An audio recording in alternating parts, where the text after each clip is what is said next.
Bienvenidos a Sorbos de Suspenso Podcast.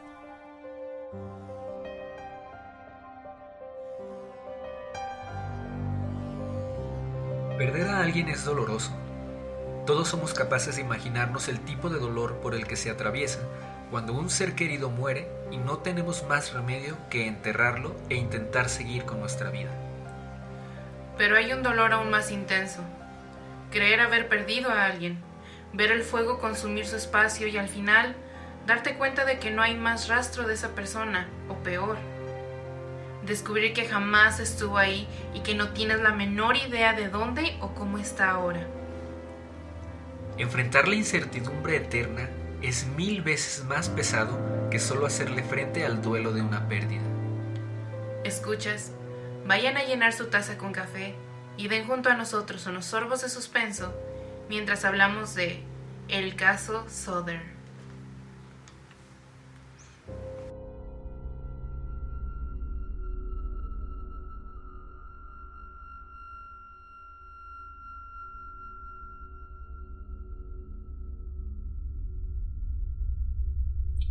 Bienvenidos a este nuevo episodio de Aquí en Sorbos de Suspenso Podcast. Esta es la primera vez que ustedes lo escuchan, pero es la segunda vez que nosotros estamos grabando este caso. Este caso en especial no es como que esté maldito como el de Jeffrey. Aún no. Todavía no, bueno. Aún no. O sea, este es nuestro segundo intento. Pero quién sabe cuando terminemos nos damos cuenta que nada se grabó. Bueno, sí, esperamos que no esté maldito. Hasta este momento lo volvimos a grabar porque originalmente este iba a ser el episodio 32. Pero tuvimos algunos problemas con los archivos, tenían ahí una interferencia muy fea. Y bueno, lo grabamos con el micrófono anterior que teníamos. Entonces, bueno, en Facebook publicamos que de hecho habíamos tenido algunos problemas y también por eso nos tardamos en publicar. Pero pues ya con este nuevo micrófono y todo parece que todo va mejor. Si todo sale bien ya debieron tener 2 episodios nuevos la semana pasada. Y esta semana igual van a tener 2 episodios nuevos. Y esperamos seguir trayendo 2 episodios por semana por un ratito. Tampoco prometemos nada. Este caso nosotros lo vimos en Facebook. Seguramente algunos de ustedes también ya lo conocen. Tal vez no recuerdan el nombre. Pero pues prácticamente, no, o sea, sin hacer spoilers, prácticamente todo comienza con un incendio y una familia. Transmitiendo no en vivo de Guadalajara para el internet. Yo soy Yvette Padilla. Y yo, Efren Cabañas. Detrás de micrófonos, Matt Sepúlveda.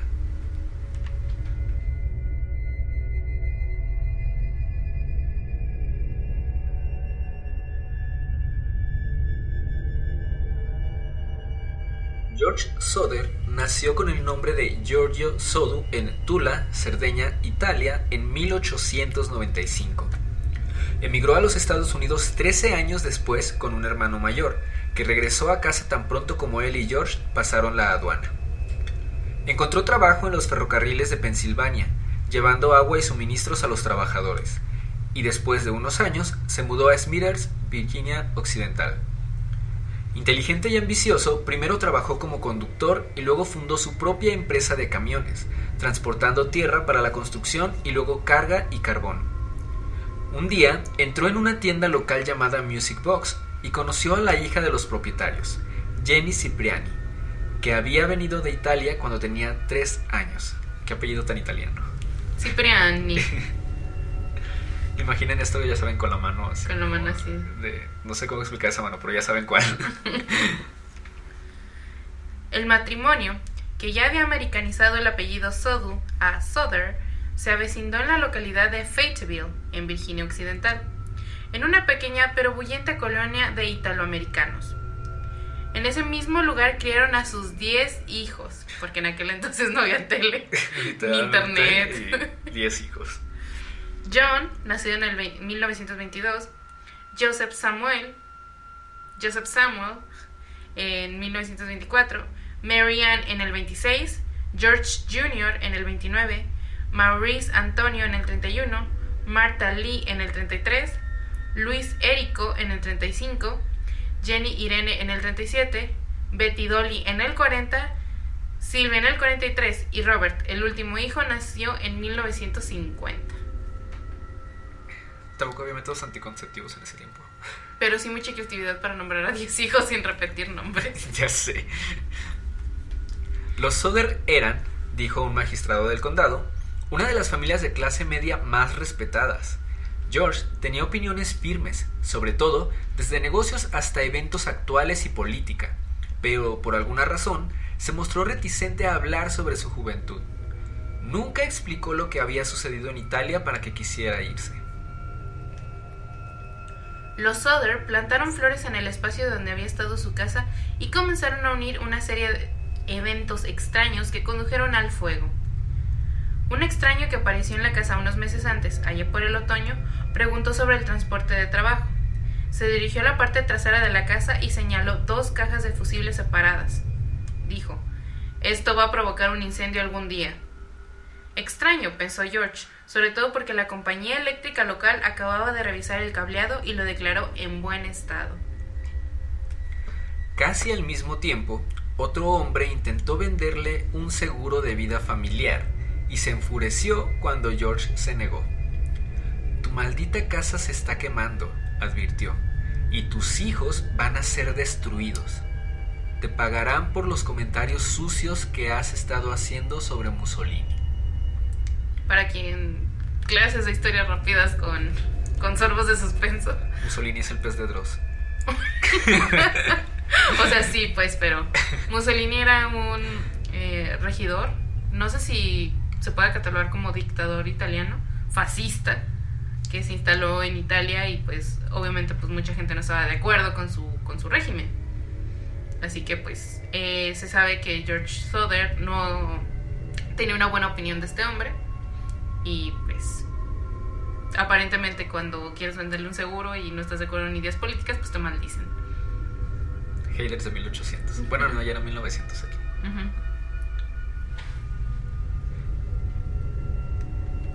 George fue franco sobre su disgusto por el dictador italiano y ocasionalmente entabló discusiones acaloradas con otros miembros de la comunidad italiana en Fayetteville.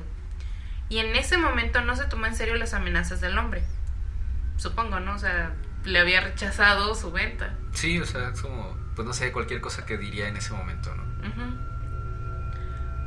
Los hijos mayores de Soder también recordaron algo peculiar.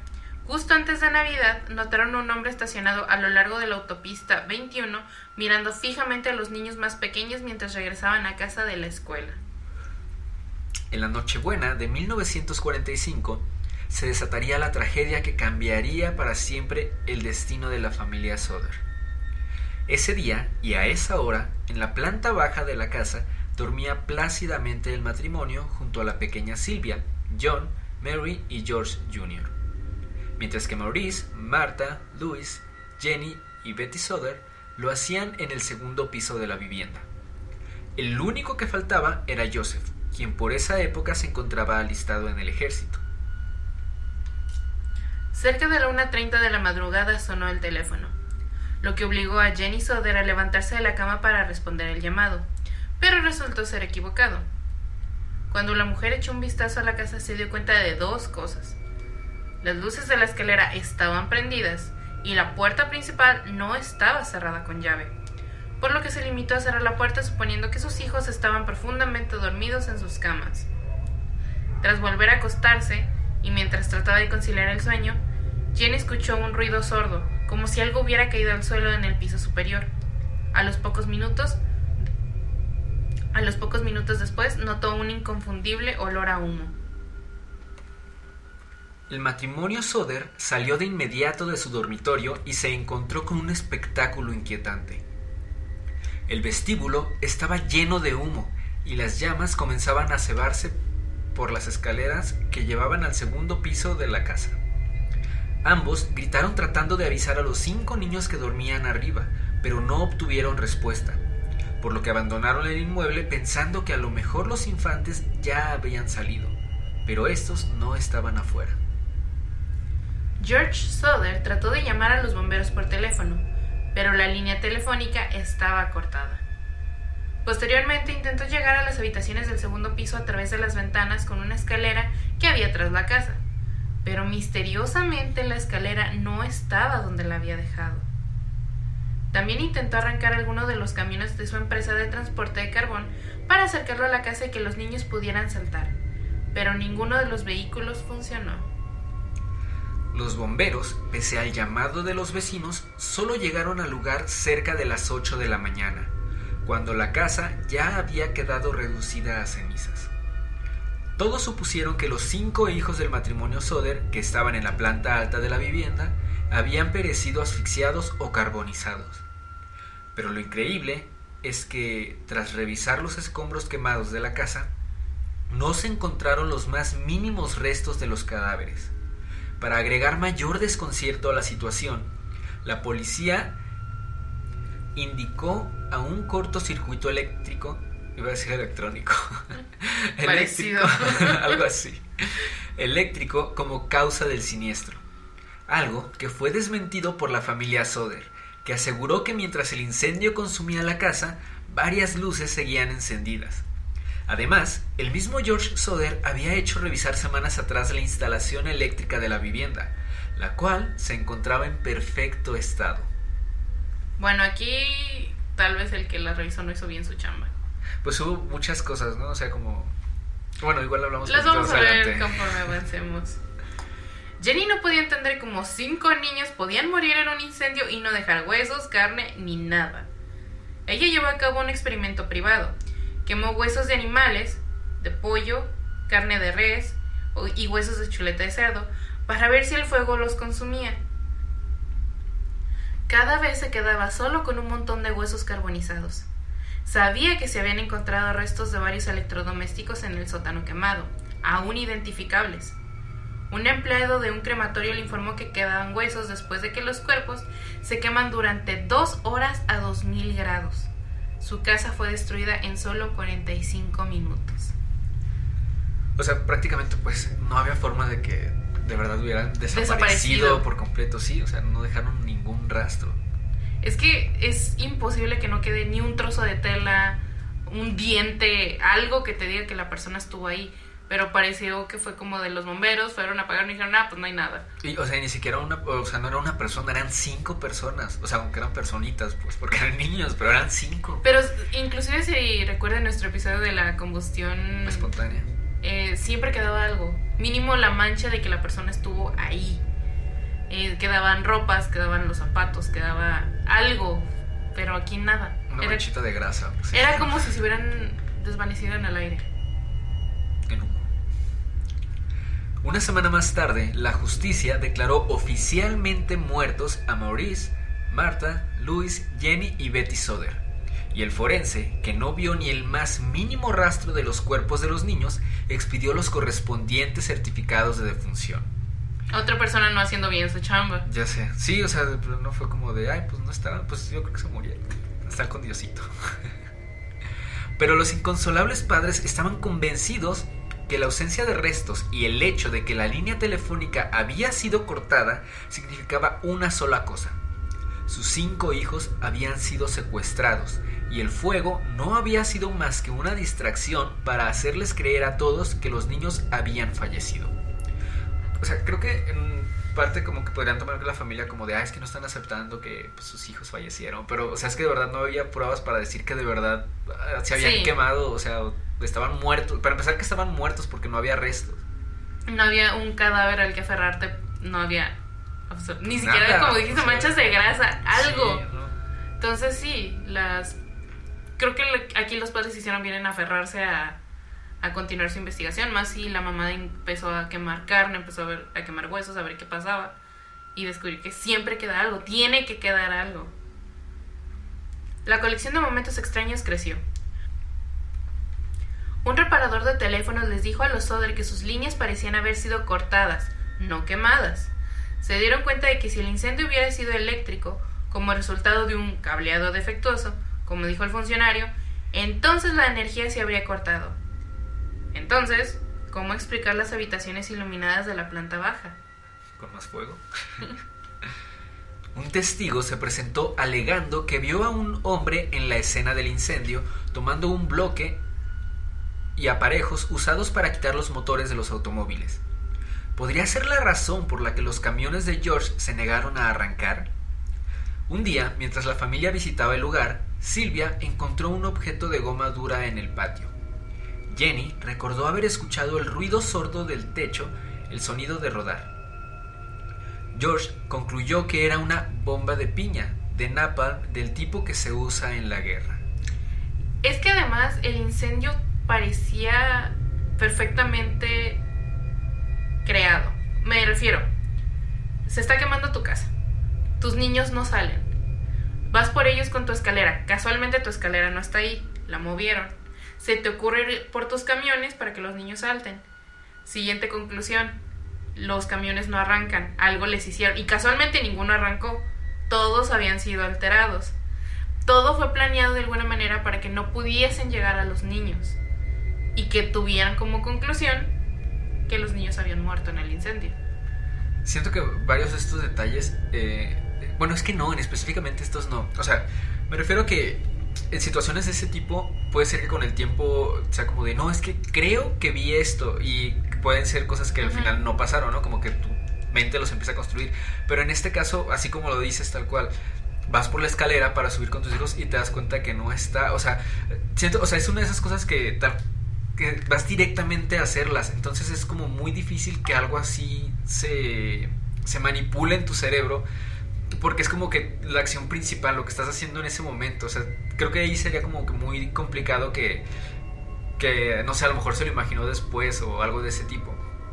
Y eso sumándole pues lo del camión, lo de que ya semanas antes habían reparado, bueno, habían revisado el cableado. Y que estaba perfectamente. Sí, o sea, sí eran como muchas cosas que no sea tan fácil tomarlas como que, es que a lo mejor ya pues tu mente está en shock y está inventando cosas. Y luego se supone que su teléfono la línea fue cortada, no fue quemada, pero casualmente antes de todo esto recibes una llamada. Tu teléfono estaba bien, toda tu energía estaba perfectamente bien. Entonces sí, o sea, digamos que todos fueron casos tan perfectamente hechos que tú dices, no puede ser casualidad, no puede ser de que, casualmente todo falló en un segundo, sino que alguien estuvo detrás de esto. Al menos en ese momento, porque ya, o sea, por ejemplo, esto de la bomba de piña, o sea, ya pasó tiempo después, ¿no? O sea, siento que a lo mejor esto ya podría ser más, a lo mejor no casualidad, pero a lo mejor no está relacionado directamente porque ya pasó mucho tiempo, ¿no? Aunque igual, o sea, que hacía algo así en el patio de la casa, ¿no? Luego de esto vinieron los informes de avistamientos. Una mujer afirmó haber visto a los niños desaparecidos mirando desde un automóvil que pasaba mientras el incendio estaba en curso. Una mujer que operaba una parada turística entre Fayetteville y Charleston, a unas 50 millas al oeste, dijo que vio a uno de los niños la mañana después del incendio. Le servía el desayuno, le dijo a la policía. También había un automóvil con placas de Florida en el Tribunal de Turismo. Una mujer en un hotel de Charleston vio las fotos de los niños en un periódico y dijo que había visto 4 de los 5 una semana después del incendio. Los niños iban acompañados de 2 mujeres y 2 hombres, todos de extracción italiana, dijo en un comunicado. No recuerdo la fecha exacta, sin embargo, todo el grupo se registró en el hotel y se quedó en una habitación grande con varias camas. Se registraron alrededor de la medianoche. Traté de hablar con los niños de manera amistosa, pero los hombres parecían hostiles y se negaron a permitirme hablar con estos niños. Uno de los hombres me miró con hostilidad, se dio la vuelta y empezó a hablar rápidamente en italiano. Inmediatamente todo el grupo dejó de hablarme. Sentí que me estaba congelando y no dije nada más. Se fueron temprano a la mañana siguiente. Algo sospechoso que en su momento no se dijo. Y que habría sido bastante bueno, o sea, incluso si no fueran los niños de Soder, creo que habría sido un buen momento para llamar a la policía, porque evidentemente algo no estaba bien, ¿no? Sí, creo que desde el simple hecho de que te acerques a un niño, o sea, sin malas intenciones, pues así como nomás sonreírle, sacarle plática, hola, ¿cómo estás, pequeñito? Y así, que luego es como de, no lo mires, no le hables. Ahí hay algo raro. Sí. No quieren que identifiques al niño por así decirlo. En 1947, George y Jenny enviaron una carta sobre el caso a la Oficina Federal de Investigaciones y recibieron una respuesta de J. Edgar Hoover. Aunque me gustaría ayudar, el asunto relacionado parece de carácter local y no entran dentro de la jurisdicción de investigación de esta oficina. ¿Qué carajo? O sea, es oficina federal. ¿Qué es de tu jurisdicción? Sí. ¿Qué no se supone que es lo que pasa en tu país? Los agentes de Hoover dijeron que ayudarían si pudieran obtener el permiso de las autoridades locales, pero los departamentos de policía y bomberos de Fayetteville rechazaron la oferta. Luego, los Soder se dirigieron a un investigador privado llamado C.C. Tinsley, quien descubrió que el vendedor de seguros que había amenazado a George era miembro del jurado forense que consideró que el incendio fue accidental. También escuchó una historia curiosa de un ministro de Fayetteville sobre Morris, el jefe de bomberos.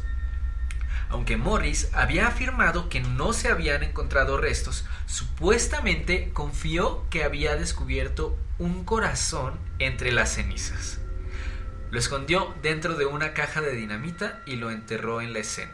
Nada sospechoso, O todo sea, bien. ¿no? Pues enterrar... Encuentro un corazón, lo entierro, no pasa nada. Digo que para empezar, ¿cómo es que es posible que no encuentres huesos pero encuentres un corazón? De hecho, Tinsley convenció a Morris para que les mostrara el lugar. Juntos desenterraron la caja y se la llevaron directamente al director de la funeraria local, quien pinchó el corazón y concluyó que era hígado de res, que no había sido tocado por el fuego. Poco después, los Soders escucharon rumores de que el jefe de bomberos había dicho a otros que el contenido de la caja no se había encontrado en el incendio en absoluto, que había enterrado el hígado de res en los escombros con la esperanza de encontrar algún resto que aplacara a la familia lo suficiente para detener la investigación. O sea, esto es no saber de anatomía. O sea, ¿en qué mundo agarras hígado de res y dices, es un corazón? Igualitos, morado, rojo, uno lleno de cavidades y el otro así como... Ay, Dios. O sea, y esto de, o sea, para detener la investigación, o sea... No sí, manches. o sea, es como de, ¿sabes qué? Pues tengo hueva, no quiero investigar, dale. Ya un se hígado. murieron, no están, o sea, manches, qué horror. Sí. Qué impotencia, de verdad, o sea... Sobre todo para los padres, imagínate saber que algo está mal, que todo lo que está ocurriendo a tu alrededor te dice que algo está mal, que tus niños pueden estar vivos y que a nadie le importe. Y hasta te quieran mentir con un pinche hígado para que así como que ya, cállate, ya. Ajá, o sea, literalmente para, o sea, no para cerrar la investigación de, no, es que de verdad no encontramos ya nada, o sea, no, es como de, güey, o sea, invéntales esto y ya, diles que ya se cerró el caso, fin. Esto parece que esto ocurrió en México. Sí, de hecho, totalmente. Y que ni siquiera fue como de 1900, ¿no? Durante los siguientes años, los consejos y pistas siguieron llegando.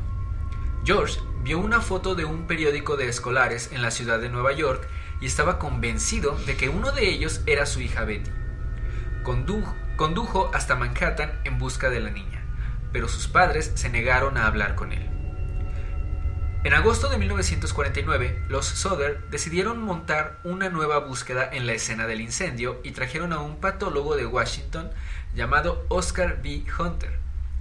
La excavación fue minuciosa, descubriendo varios objetos pequeños, monedas dañadas, un diccionario parcialmente quemado y varios fragmentos de vértebras. Hunter envió los huesos a la institución Smithsonian, que emitió el siguiente informe. Los huesos humanos constan de 4 vértebras lumbares pertenecientes a un solo individuo. Dado que los recesos transversales están fusionados, la edad de este individuo al morir debería haber sido de 16 o 17 años. El límite superior de edad debería de ser unos 22, ya que los centros, que normalmente se fusionan a los 23, aún no están fundidos. Sobre esta base, los huesos muestran una mayor maduración esquelética de lo que habría de esperar de un niño de 14 años, el niño mayor desaparecido de los Soder.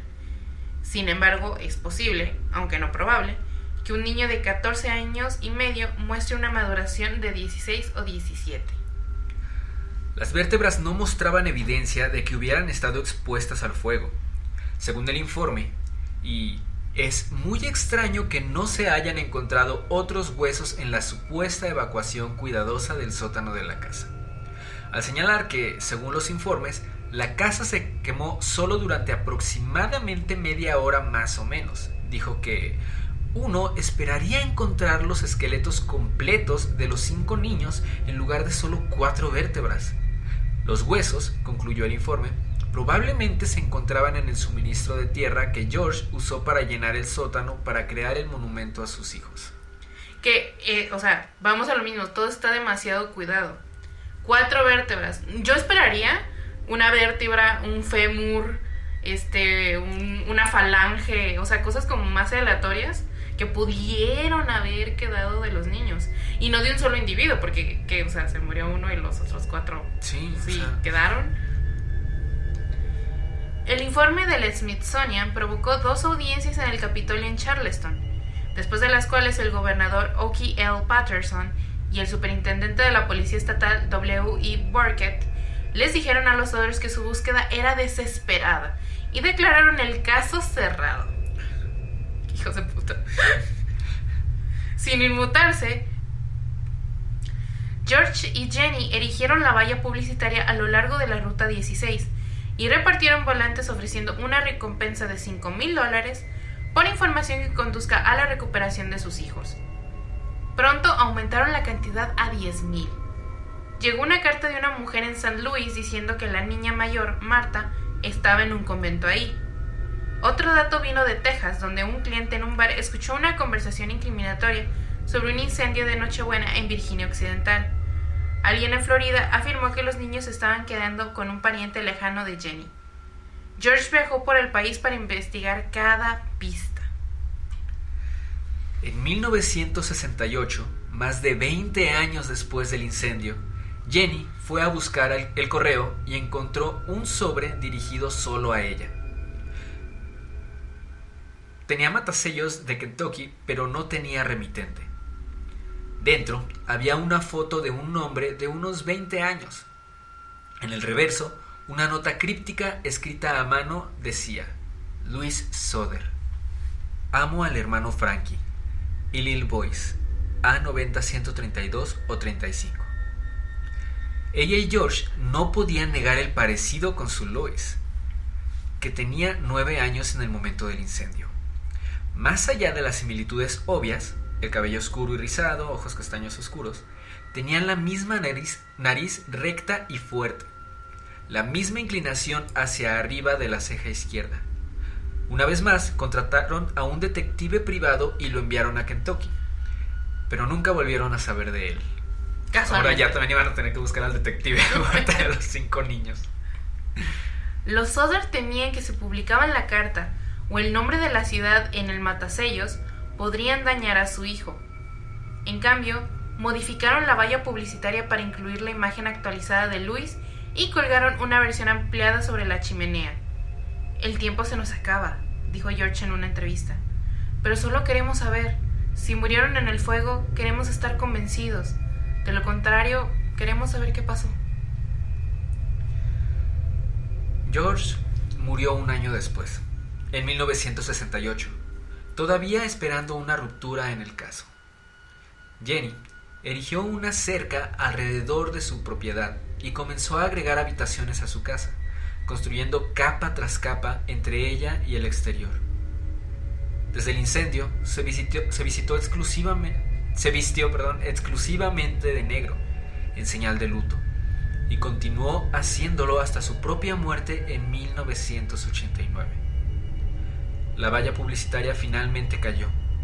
Sus hijos y nietos continuaron la investigación y presentaron sus propias teorías. La mafia local había tratado de reclutarlo y él se negó. Intentaron extorsionarlo y él se negó. Los niños fueron secuestrados por alguien que conocían, alguien que irrumpió por la puerta principal sin llave, les contó sobre el incendio y se ofreció a llevarlos a un lugar seguro. Puede que no hayan sobrevivido a la noche. Si lo hubieran hecho, y si hubieran vivido durante décadas, si realmente fue Louis en esa fotografía, se habría comunicado con sus padres. O tal vez no, solo porque querían protegerlos. Sylvia, la hija más joven y sobreviviente de los Sother, ahora tiene 69 años y no cree que sus hermanos murieron en el incendio. Cuando el tiempo lo permite, visita sitios web de investigación criminal y se relaciona con personas que todavía están interesadas en el misterio de su familia. Sus primeros recuerdos son de esa noche de 1945 cuando tenía 2 años. Nunca olvidará la visita Nunca olvidará la vista de su padre sangrando o la terrible sinfonía de gritos de todos. Y ahora no está más cerca de comprender qué es lo que sucedió. Sí, por si tenían esperanza, este es un misterio sin resolver. No sé si esperaban que les dijéramos esto al inicio. Ojalá que no. Miren, la teoría de la mafia a mí me suena interesante. Porque recordemos que, o sea, no es por estereotipar ni nada, pero sí sabemos que la mafia italoamericana pues sí es una cosa. Ellos vivían en un sitio en donde todos los que cumplían con esas características vivían ahí. Tal vez uno de sus hijos cumplía con cierto arquetipo que les llamó la atención y en venganza hicieron esto, porque no es casualidad. Nada en este caso es normal, nada en este caso está hecho así como que por casualidad. Todo fue planeado de una manera demasiado meticulosa y fue complementado con la incompetencia de las autoridades que tal vez también estaban involucradas. Yo creo más probable eso, o sea, más bien, o sea, además de la mafia, que obviamente estaban digamos, trabajando junto con las autoridades, porque, o sea, de verdad no tiene sentido que hayan manejado el caso así, o sea, de verdad que sea como de, ay, pues, o sea, haz pasar un hígado con un corazón, o sea, entierra unas vértebras, o sea, hazles creer que sí se murieron en el incendio. Sí, puede que realmente la policía sí estuviera intentándolo, así como que, bueno, tal vez sí está muy raro, vamos a investigar, y de repente llegara uno de los mafiosos y les dijera, no, aquí te quedas y hazle como quieras, pero el caso se tiene que cerrar. Y ahí, en ese sentido, creo que sí podremos llegar a comprenderlos un poquito, ¿no? Así como, pues si te están amenazando a ti también, o a tu familia, pues con todo el dolor del mundo, pues dices que aquí quede. Pues sí, pero sí, o sea, siento que el caso en general se ve muy forzado a cerrarlo porque obviamente pues no descubrieron nada, o sea, era como que lo fácil decir, sí, se murieron en el incendio. Y también pues suena como una planeación relativamente bien hecha. O sea, el hecho de vas, pones un incendio, te llevas a los niños y dices que se está incendiando tu casa y yo te voy a ayudar a salir. O sea, suena también relativamente lógico. Y pues cuéntenos, a ver, ustedes qué creen que pasó con Saquen sus teorías. Estos niños. Fueron los aliens. A lo mejor también. Fue el ropavejero, viajó hasta allá. El señor del costal, o como les decía. El señor del saco. El señor del saco. Sí. Sí, cuéntenos sus teorías, qué opinan ustedes del caso.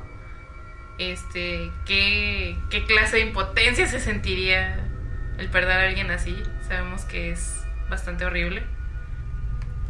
Y que lamentablemente pues sigue pasando, no en específico en Italia. O bueno, quién sabe, tal vez sí. Pero pues sobre todo Latinoamérica.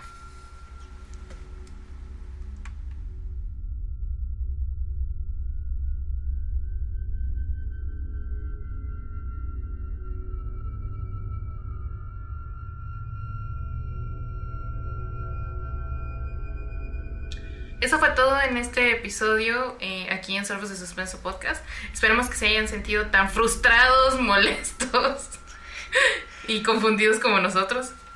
Que por cierto, pues como les comentamos al inicio, fue la segunda vez que lo grabamos. Ya no me acordaba que fuera tan estresante esta historia. Tan cansado de escuchar como nadie hacía nada por ayudar a esta pobre familia. Y como pues sigue sin resolver. Y pues sí, cuéntenos qué piensan ustedes, cuál es su teoría. Pueden escribirnos en Instagram. Recuerden que actualmente estamos compartiendo los videos en YouTube directamente de Spreaker, entonces no tienen imágenes de los casos, pero las imágenes las pueden encontrar en nuestro Facebook y en Instagram. Estamos como Sorbos de Suspenso Podcast. Bueno, en Instagram estamos como psorbos, pero igual si escriben Sorbos de Suspenso debe aparecer ahí en nuestra cuenta. Esperamos que sí. Creo. Esperamos que no haya otros Sorbos de Suspenso por ahí. Tal vez sí, pero no sería un podcast. Bueno, quién sabe. También cualquier comentario, sugerencia que tengan, recuerden que si ustedes conocen de algún caso que sea particularmente interesante y que les guste escucharlo narrado por nosotros, pues es más que bienvenido.